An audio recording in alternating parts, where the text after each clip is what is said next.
السلام عليكم ورحمة الله وبركاته. اللهم صل وسلم وبارك على سيدنا محمد. صلوا على سيدنا النبي ونسمي بسم الله كده وندخل على الفيديو الجميل ده.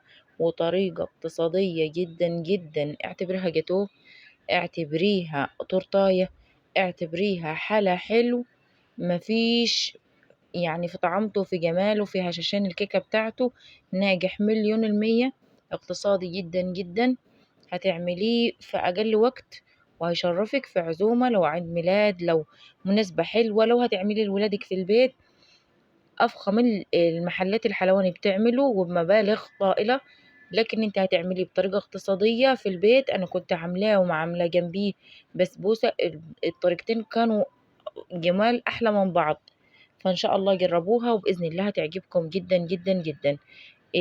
القشطوطة أو كيكة التراش، الكيكة دي اللي هي بتبقى متشربة باللبن، بس هي هشة جدا جدا. بصوا من تحت فيها أثر للبن، طعمها تحفة، خفيفة جدا، هشة حلوة من الآخر كده. لو جربتيها مرة مش هتبطلي تعمليها.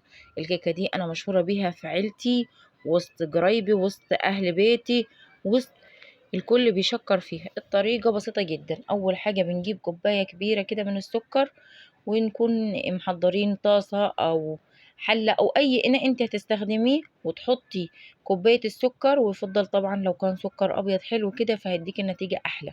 حطيت كوباية السكر والنار هادية جدا، شمعة، تمام، واحطها على النار، ومش هاجي جنبها خالص لغاية ما تبدأ على الجناب كده ايه، تبدأ تسيح كده وتتكرمل.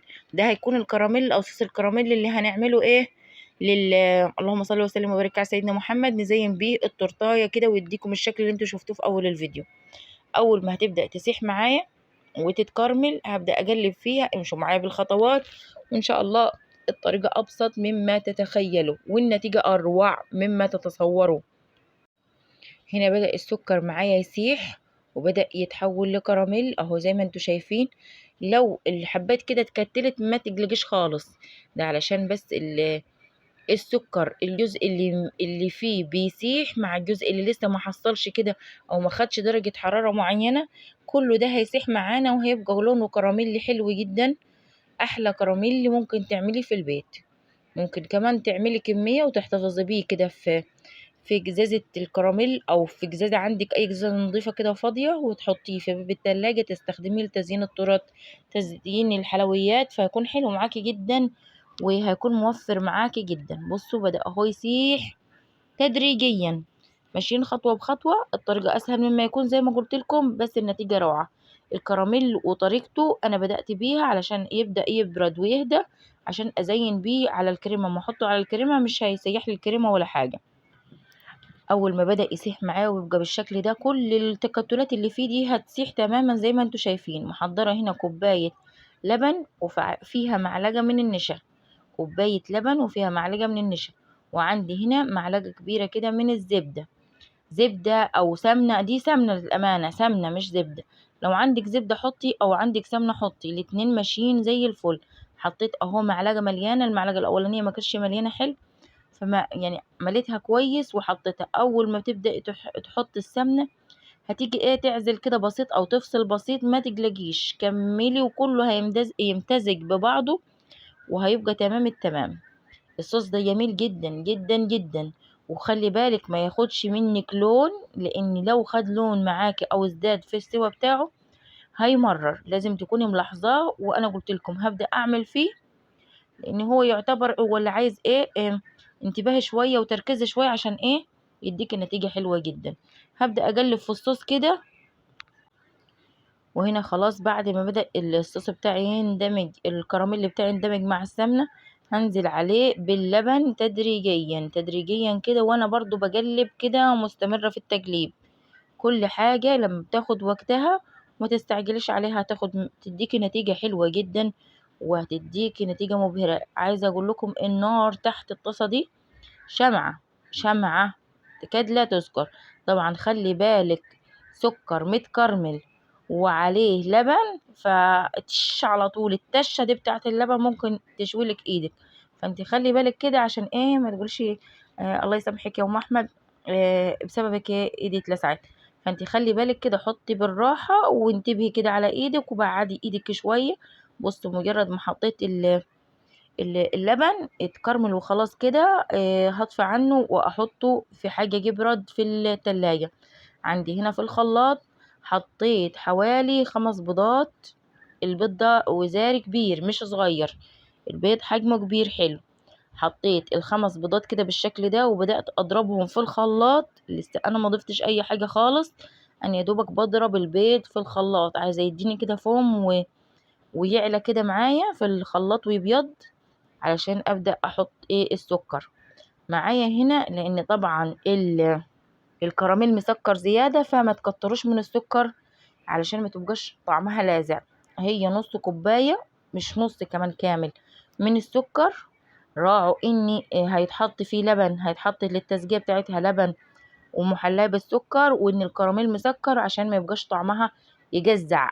تمام. طبعا كالعادة الخلاط عملها معايا بيجي إيه يسرب السوائل كده، فانا لحقته بسرعة كده علشان يعني الخلاط ده بعمل عمايله معايا بصراحة.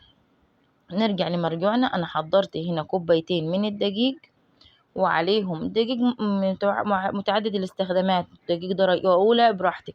حطيت عليه هنا ظرف كامل من الكيك شيف على الكوبايتين من الدقيق، كوبايتين ومعلقتين كمان بالظبط من الدقيق، حطيت عليهم ظرف من الكيك شيف. تمام. ما حطيناش مادة دهنية، امشوا معايا بالخطوات. ما حطيناش مادة دهنية ولا حاجة. بدأت انخل الدقيق بالبيكنج باودر. تمام. واحطه وانخله كده كويس. وما تنسوش انا ضفت كمان، يعني حشت حوالي ربع كوباية من الدقيق وحطيت لها نشا، حطيت ليها نشا. علشان ممكن تكون انا ما وضحتهاش في الفيديو، فانا بوضحها كده كصوت عشان تبقى واصل لكم المعلومة. انا حذفت من الدقيق، شلت منه نص كوباية من الدقيق وحطيت بداله نشا. تمام. نخلت النشا بالدقيق بالبيكنج باودر، ونزلت بقى بالسائل معايا اللي هو بيض وسكر وفانيليا. تمام. نقطتين فانيليا سايلة، فانيليا باودر براحتك اللي تفضلي.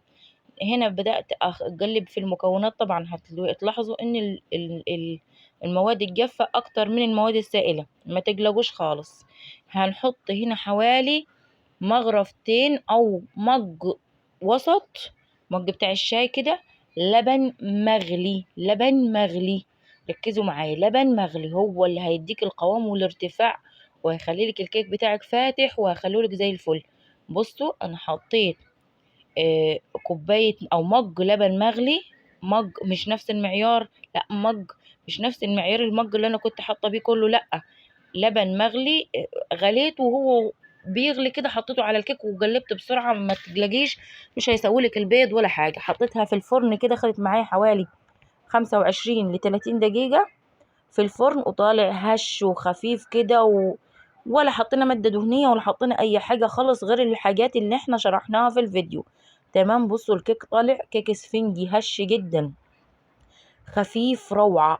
اروع كيك ممكن تعملوه هو كيكة تراتشيليا، او كيكة القشطوطة، او يعني ليها مسميات كتير. تمام.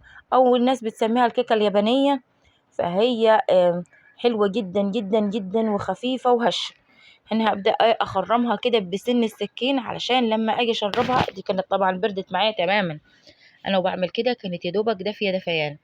بخرمها كده بسن السكين بحيث توصل للقعر بتاعتها التخريم. واكون محضرة كوباية كبيرة، كوباية كده كبيرة ما يعادل مجين من اللبن، وعليهم حوالي معلقتين من السكر، وهدوبها كويس وابدأ اشرب الكيك بيها. هبدأ اشرب الكيك باللبن الحليب المحلى تحلية بسيطة، ما نزودش او ما نبالغش فيه السكر علشان ما تديناش طعم مسكر بزيادة وجازع. بصوا كل كمية اللبن اللي في الصينية دي هتتشرب، هتشربها الكيك وهتبقى مش معجونة ولا الكلام ده كده خالص. جربوها على ضمانتي، كيكة ممتازة. كل اللي كلها من ايدي طلبها مرة واتنين وتلاتة. الكيكة دي زي ما قلت لكم كده، او زي ما عنوان الفيديو انا مشهورة بيها. بصوا ما شاء الله الكيك عمال يشرب. زودت كمان حوالي نص كوباية لبن كمان، شربتها، وكانت ما شاء الله هشة هشة زي السفنجة. تمام. شربت كل كمية اللبن زي ما انتوا شايفين كده. هكون محضرة ايه معايا الكريمة. الكريمة دي يعني خفيفة، وما تحطش ليها سكر عشان برضو ما تزودش كمية تسكير الكيك او الجاتو بتاعنا او الحلى بتاعنا. حطيت هنا ربع كوباية من اللهم صل وسلم وبارك على سيدنا محمد. هنا والله انا غلطت وحطيت كمان معلقتين سكر، قلت علشان الكريمة في الوش من فوق ما تكونش مسخة عن الكيك، فانا حطيت لها حوالي معلقتين بالظبط سكر. حطيت معلقتين سكر على ربع كوباية مية متلجة على حوالي نص كوباية كريم شانتيه. تمام. كريمة خام، كريم شانتيه هو الكريمة اللي انا كنت مستخدمها كريمة خام غير محلى، فانا حطيت لها معلقتين سكر عشان ما تبقاش في اول الاكل بتاع الكيك ما يبقاش طعم الكريمة مسخة وبقية الكيكة والمكونات مبين السكر بتاعها، فانا حطيت لها معلقتين بس. تمام. فهفضل اضربها كده لغاية لما قوامها يمسك معايا وتبقى هشة كده ومتماسكة معايا. هبدأ ازين بيها الكيك بتاعي، مش هتاخد معايا وقت خالص. شايفين قوام الكريمة ما شاء الله متماسك معايا وبقى زي الفل كده. وبصوا زي خد شكل المنجر كده في المضرب بتاع المضرب بتاع الكهربائي. هبدأ بقى ازين بيها الكيك بتاعي. بصوا اتشرب، مش معجن، مش في حاجة حصلت له مش حلوة خالص. انتوا طبعا شفتوا الكيك انا مقطعاه شكله من الداخل عامل ازاي، شكله عامل تحفة تحفة. جربوها، اطعم والذ من التورته ومن الجاتو، وسهلة جدا واقتصادية. وما شاء الله حجم اقتصادي كبير، حجم ما شاء الله كده حجم عائلي. الصينية دي كبيرة مقاس 30، فما شاء الله خدت معايا يعني عملت معايا كده كمية حلوة. بدأت هنا أزينها بالكريمة، أفرد عليها الكريمة، وجبت كمان صوص الكراميل بتاعي وفردته عليها فوق الكريمة بالراحة كده بالسباتيولا أو بالمعلقة أو بأي حاجة كده بالراحة، وسويها. وبعد كده خليت حوالي معلقة من الكريمة وعملت خطوط كده وبدأت أزينها بسن السكينة. بصوا ما شاء الله ادت منظر تحفة، رايح جاي كده بسن السكينة، على الرغم ان كيس الكريمة كده كان كل شوية تقطع معايا او ما بينزلش الكريمة، لان الكريمة كانت فعلا متماسكة كويس وحلو. بصوا منظرها تحفة ازاي. هنسيبها كده في التلاجة حوالي مثلا ساعتين على الاقل، او تعمليها من بالليل وتيجي الصبح تفاجئ ولادك بيها، بجد هيشكروكي عليها جدا. حلوة هشة خفيفة، طعمها في منتهى اللذاذة. بصوا ما شاء الله بعد ما قطعتها كده منظرها تحفة تحفة، هشة وخفيفة ما شاء الله. عاملة ازاي منظرها روعة. وبصوا مش معجنة لبن ولا لأ، فيها نسبة لبن، ومنظرها يعني تحفة التحف. تمام. جربوها على ضمانتي هتعجبكم جدا جدا. ربنا يحسن ما بين ايدينا وايديكم، وان شاء الله كل اللي يجربها كده الف هنا وشفا على كل اللي يجربها، والف هنا وشفا على كل اللي كلها، والف هنا وشفا على كل اللي بيطلبها من ايدي. وان شاء الله باذن الله تعملوها وتبقى احسن مني انا كمان. هنا انا بنتي هي بقطع حته كده وبتاكل فيها، قلت لها تعالي هنا أنا لازم اصورها، لان هي اول واحده افتتحت الكيك وعجبتها جدا. وكل شويه يا ماما اعملي لنا الكيكة الحليب او القشطوطة يا ماما، حلوة جدا. تخيلوا القطعة الصغيرة دي بتعدي 70 جنيه في محلات بلبن ومحلات الحلواني.